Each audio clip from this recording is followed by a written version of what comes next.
Do you guys remember when the Mass Effect franchise was glorious? When it was heralded as the second coming of sci-fi fantasy RPG Bethesda at the absolute peak of their game with Mass Effect 2 coming out in what, 2009, 2010, somewhere in there?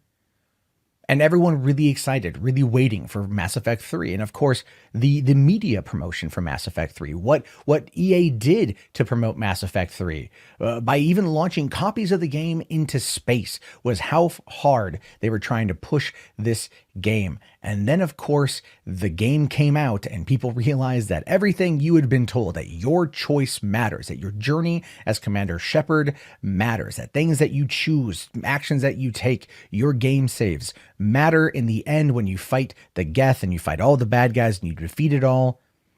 And it turned into simply just pick one of three options: the red, the green, or the blue option. And then there was recycled images, and there was stolen, copyrighted images that were used in the final finale of the game. If you choose blue, there was a model who was meant to be Talia. That was another woman. They just took the image and they turned her into what Talia would look like without the helmet on.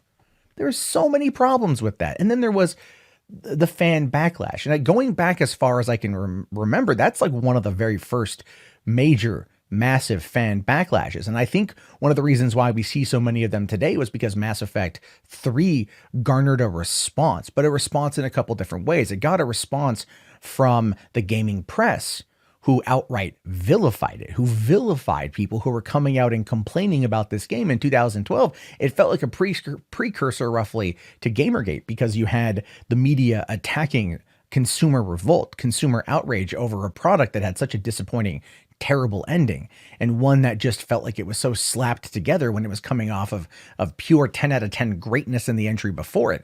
But then you also had EA responding, BioWare responding and promising to make the ending better by releasing an update, by releasing a DLC that made the ending better. And that was, again, another point of ire for the game's media, showcasing that they had very little influence over controlling the narrative that some of these games have with either the pre-release or post-release, fanfare, so to speak. But today is November 7th. Today is N7. Today is Mass Effect Day. And on Twitter right now, Andromeda is trending. Andromeda is out there and people are talking about it. And I have to look at Andromeda and I have to feel really bad for that game. I do. I feel really bad for that game, because what you have is a game that should have been heralded by everybody. It should have been.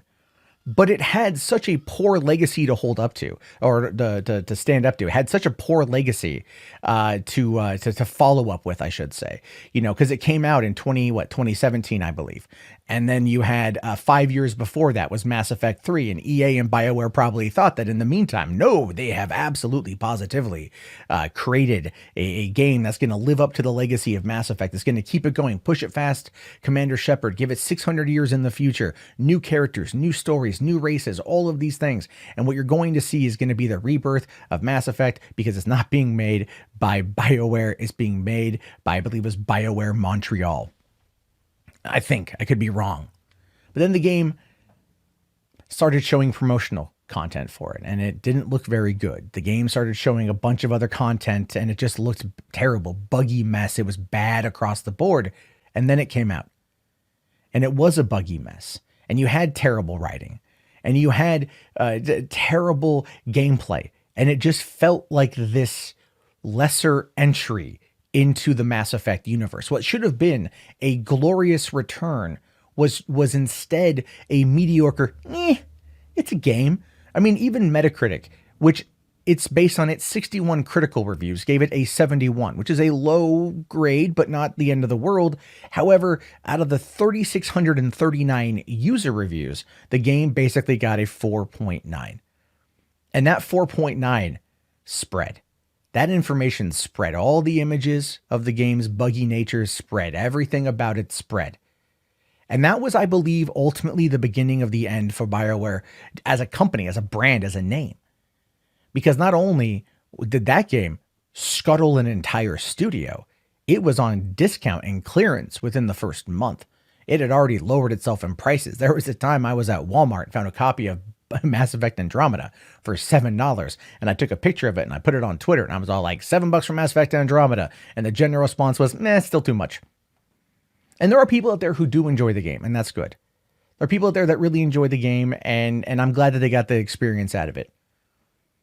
But when you look at this game, when you look at what's been done to the legacy of Mass Effect, you can see that there was so much mismanagement there.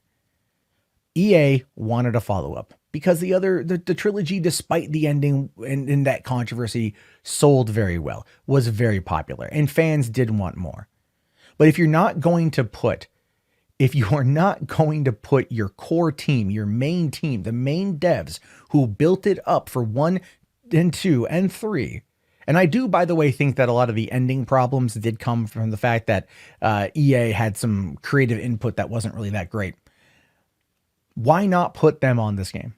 If you shuffled it off to another studio, just because it has the name BioWare doesn't mean that it's ultimately the team that made it great. And I think there's a reason why people aren't interested in Anthem. Not only is Anthem just light on story and light on other aspects of it, it looks like it controls very well, it plays well, but the game is boring. The game just did not capture the audience. And I believe that even BioWare itself is abandoning its long-term plans for the game.